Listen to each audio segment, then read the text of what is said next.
Notre invité est ingénieur de recherche au CNRS, secrétaire général du programme de recherche transdisciplinaire 13 novembre sur la mémoire des attentats du 13 novembre.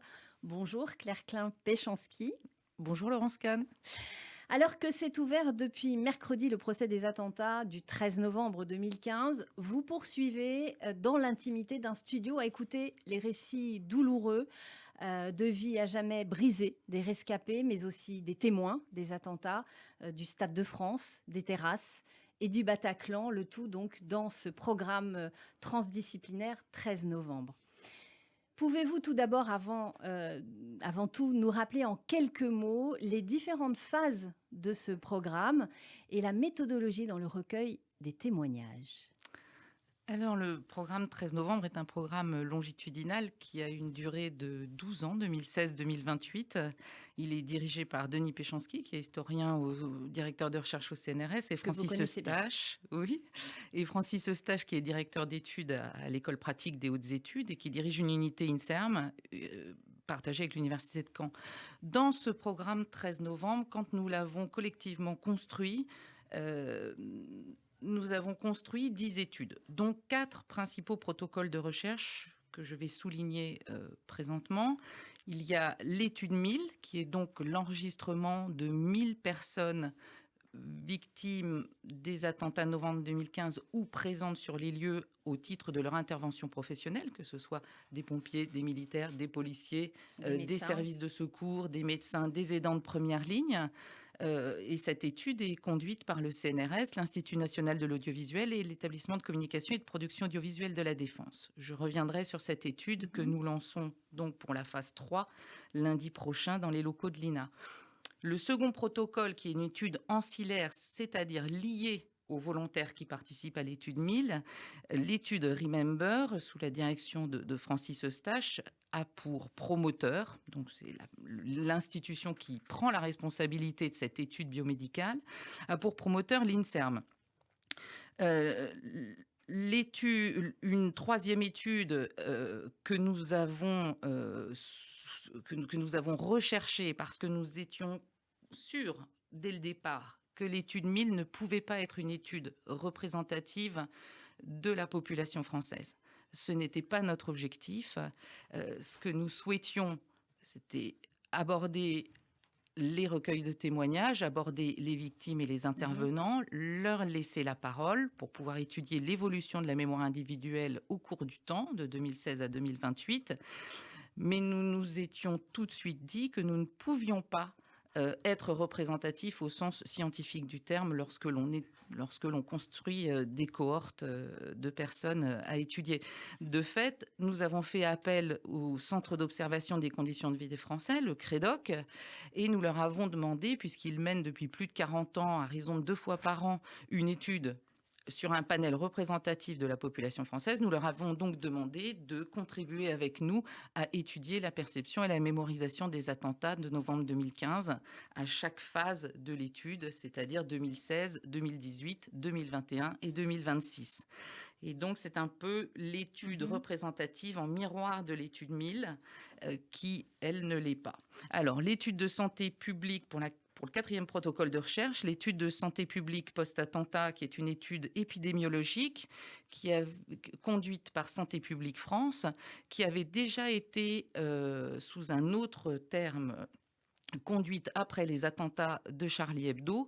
Leur objectif à Santé publique France est de travailler, de mieux comprendre les traumatismes qui naissent après des attentats par rapport à la population. Post-traumatique. Les troubles de stress post-traumatique, mais pas uniquement, tous les troubles qui peuvent venir perturber la vie de ceux qui ont été touchés par des attentats. Donc leur objectif est de bien comprendre ce que vivent ces personnes pour pouvoir améliorer la prise en charge la prise en charge de ces personnes par l'amélioration des politiques de santé publique. Voici donc ces 4 protocoles, l'étude 1000, l'étude Remember, l'étude CREDOC et l'étude de Santé publique France ESPA 13 novembre.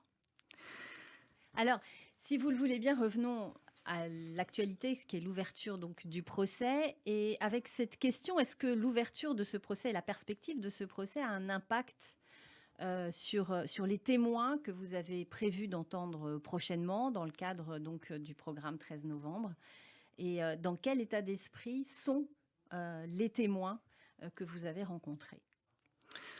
Alors pour cette troisième phase, puisque nous avons déjà, Oui. rencontré tous les volontaires qui ont souhaité participer et s'exprimer dans le cadre de l'entretien que nous proposons, qui est un entretien audiovisuel, donc images et son, filmé à l'INA ou dans les locaux de l'ECPAD.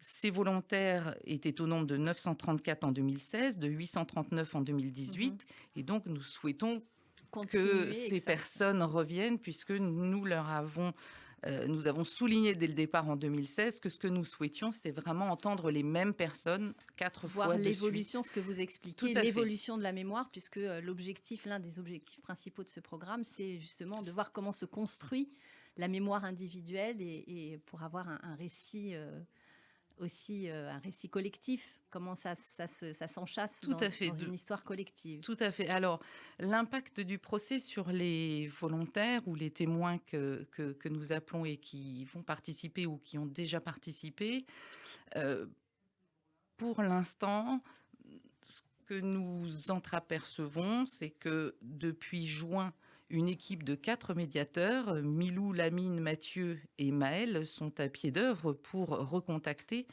toutes les 1000 personnes qui ont déjà participé. Nous nous attendions à des retours de la part des volontaires qui auraient porté plutôt sur les questions sanitaires, d'enregistrement ou les questions non, ce n'est pas leur souci premier. Mmh. Le souci premier qui est revenu fréquemment était effectivement la période du procès. Initialement, nous devions être en studio pour enregistrer ces personnes entre avril et juillet 2021. La pandémie nous a imposé de décaler à septembre, si bien qu'effectivement la phase d'enregistrement de 2021 est concomitante de la période du procès, même si le procès va bien au-delà Oui, il dure puisqu'il 9 mois. s'achèvera Mmh. vers mai 2022. Les premières réactions donc sont plutôt une incertitude un peu sur leur emploi du temps, mais une vraie volonté de participer et de participer parce que, ils pensent qu'ils vont avoir besoin de nous parler, Mmh.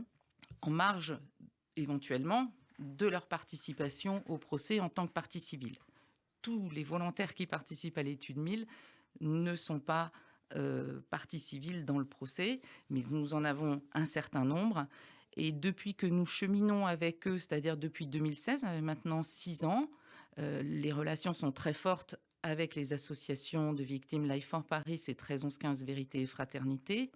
Leurs présidents, Caroline Langlade, Georges Saline, puis à présent Arthur Ouais. Desnouveaux et Philippe Duperron ont été, tout au long, du programme de grand soutien.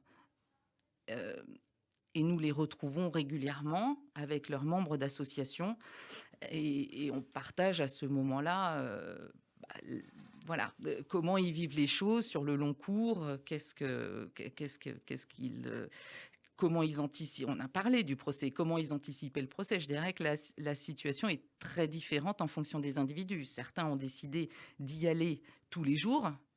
D'autres ont décidé de ne pas y aller et de Mmh. le suivre à distance pour se protéger. D'autres ont anticipé que ce serait difficile, notamment parce qu'ils ont quelquefois aussi participé au procès précédent, savent que la charge va être lourde et donc se protègent. Alors, Claire, Klein-Péchanski, juste, on a 30 secondes pour terminer. Vous avez un appel à lancer, justement pour un appel à témoignage, pour poursuivre justement, cette étude? Alors pour, ce que je souhaiterais, souligner, c'est que nous avons besoin de tous les témoignages pour pouvoir étudier la mémoire individuelle et la mémoire collective de ces attentats. Nous avons besoin de personnes qui étaient présentes sur les lieux des attentats, à titre de victime ou à titre d'intervenant ou d'aidant, mais nous avons aussi besoin de personnes qui ont vécu les attentats Mmh. sans être présentes sur les lieux. Et donc, il y a une forte légitimité à venir témoigner, même si vous n'avez pas été sur les lieux des attentats, parce que toutes les paroles nous intéressent. Et je dirais que pour pouvoir bien comprendre la parole des personnes présentes sur les lieux des attentats et de leur vécu, il faut aussi que nous puissions comparer avec des personnes qui n'étaient pas présentes sur les lieux des attentats. Et Alors donc, juste un numéro de téléphone peut-être 06 18 07 13 77. et un mail. Un mail, participation au singulier, @mémoire13novembre.fr. On relayera ces coordonnées. Karine Klein-Péchanski, merci infiniment Merci, d'avoir Laurence Kahn. répondu à notre invitation sur Radio J. À très bientôt. Merci.